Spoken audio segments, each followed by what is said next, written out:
Seguimos en escala clásica con este súper especial del 505, en este caso obviamente enfocado a la producción nacional de este modelo y sus tres variantes principales.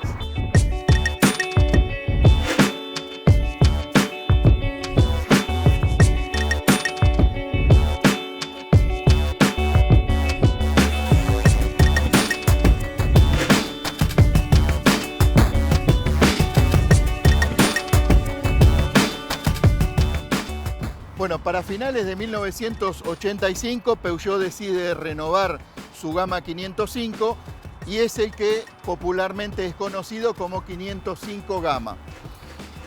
La denominación es SR y hay DSR versión base y versión full. ¿Hay diferencias entre ellos? Sí, por supuesto, ahora las vamos a ver, pero lo primero que quería mostrarles es las diferencias que hay entre el 505 de fines del 85, principios del 86, a los primeros del 81. Porque si bien la estructura, el chaperío del auto sigue siendo prácticamente el mismo, si no me equivoco, lo único que cambió fue la estampa de los guardabarros. El auto con poco ganó muchísima modernidad, muchísima más elegancia. Incorpora nuevos paragolpes que, como les decía anteriormente, al cambiar la estampa del guardabarro y el guardabarro estar cortado, el paragolpes continúa hacia abajo con un faldón, mezclando también una parte en body color, que con respecto al modelo anterior tenía un paragolpe, si también era de plástico, pero el paragolpe estaba adosado a la carrocería y se mantenía por debajo la estampa de la carrocería. Exteriormente también cambian los espejos retrovisores, son de mayor tamaño, y aquí también tenemos diferencia entre la versión base y la versión full, porque la versión base trae doble espejo pero con comando manual y la versión full doble espejo con comando eléctrico. En la parte posterior también cambian los faros, cambia el panel de cola y cambia el paragolpes, copiando el diseño del paragolpes delantero, o sea, con una especie de faldón que lo hace ver mucho más actual para la época. Pero el auto, sigo insistiendo, la estampa la seguía teniendo prácticamente sin cambios, por lo cual me animo a decir que la inversión en lo que es estética exterior no fue mucha y el auto creció muchísimo. También las molduras laterales pasaron a ser más grandes y, como diferencia entre el modelo base y el modelo de lujo, por así decirlo, o el modelo más equipado de los 505 SR Gama, tenemos las llantas que en el base eran unas tazas integrales de un diseño moderno y en los full empezaron a traer estas divinas llantas de aleación que muchísimos usuarios de 504 empezaron a comprar para también poner al modelo, y terminó el modelo adoptando estas llantas en algunas versiones.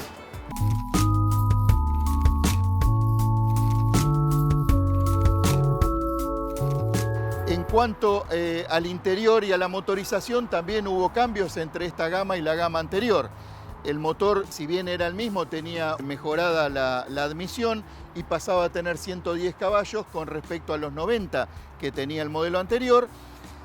Y en el habitáculo hubo cambios muchísimo más grandes porque cambió la plancha de instrumentos completa, era envolvente o de visera larga, y tenía una consola integrada. Además tenía, por ejemplo, comandos para el climatizador o para el aire acondicionado que eran neumáticos, algo muy poco visto en el momento. También cambiaban los asientos, cambiaban los paneles de puerta y el equipamiento también se enriquecía porque, por ejemplo, bueno, seguía teniendo techo corredizo eléctrico en la versión full, en la base no.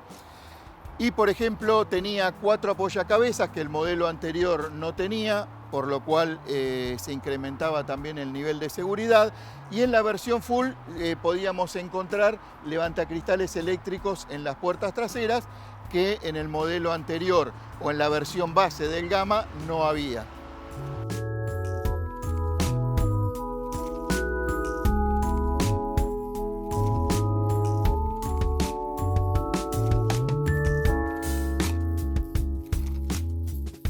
El salto cualitativo en esta gama de 505 fue enorme.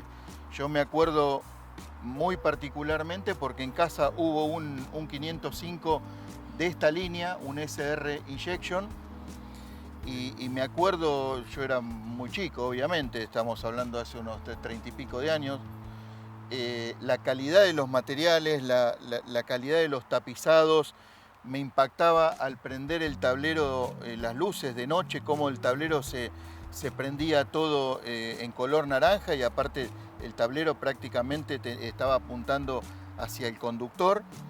También el nivel de equipamiento que tenía. En ese momento, por ejemplo, no eran muchos los autos que tenían telecomando para abrir y cerrar las puertas, o regulación de la butaca del conductor en altura pivotante, ¿no? La parte de adelante o la parte de atrás. Incluso regulación lumbar en las dos butacas delanteras. Bueno, detalles como por ejemplo el climatizador, que ya no era aire acondicionado, porque uno podía seleccionar la temperatura y el auto o el sistema mantenía la temperatura seleccionada en el habitáculo, y además tenía estos botones que funcionaban por vacío, que no sé si se llega a apreciar el sonido cuando cambiaban las toberas y direccionaban el aire para uno u otro lado, hacía una especie de desinflado, de psh. El equipamiento era enorme y la calidad de los materiales era tremenda en todos los detalles, ¿no? En el manto de techo, la luz de lectura direccionable para uno u otra plaza, detalles como por ejemplo la tapicería de las puertas con la parte baja alfombrada para poder limpiarla fácil si uno se bajaba con el pie sucio y la manchaba, el monocomando de los espejos retrovisores. Realmente era un auto muy lujoso para la época, dentro de lo que se fabricaba en la industria nacional. Era, me animo a decirlo, muy superior a lo demás. El Sierra también competía con este auto.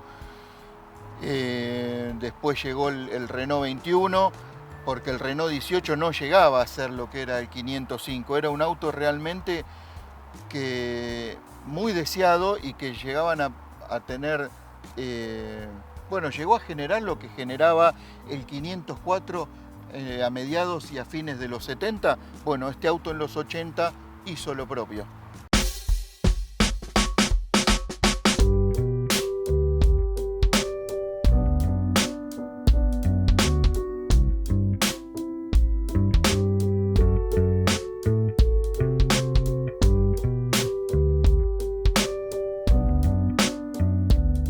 Con esta versión de 505 denominada Gama, empieza a crecer muchísimo la gama, valga la redundancia, del modelo en nuestro país. Si bien en Europa, como ya les dije anteriormente, había muchísimas versiones, muchísimo equipamiento y había las dos carrocerías, en Argentina hasta el momento solo se ofrecía la versión de 4 puertas, y a partir de este modelo, de los fines del 85, principios del 86, se empieza a ofrecer la versión Break o Rural, que se ensamblaban en Uruguay y con muchos componentes importados de Francia o de Europa, porque el auto también se fabricó en España.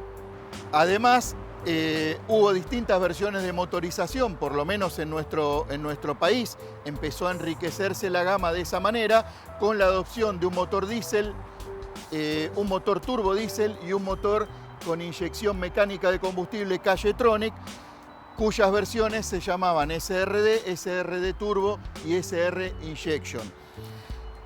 La Rural también se ofreció con motor naftero y con motor diésel, y llegó a ser el vehículo más caro que se vendía en nuestro país, de fabricación nacional o regional, porque valía cerca de $37.000.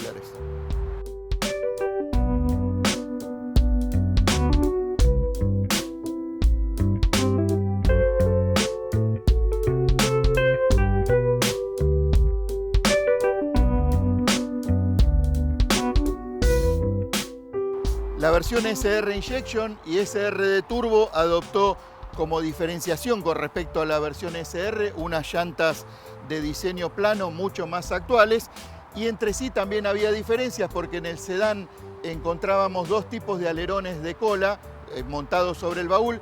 En el SR Injection era un alerón que estaba, digamos, pegado sobre sobre la tapa, mientras que en el SRD Turbo el alerón era más grande y estaba separado de la tapa con dos soportes y una terminación lateral que lo hacía ver muchísimo más interesante o deportivo, si bien estamos hablando de un auto que tenía pretensiones de elegancia y de estirpe.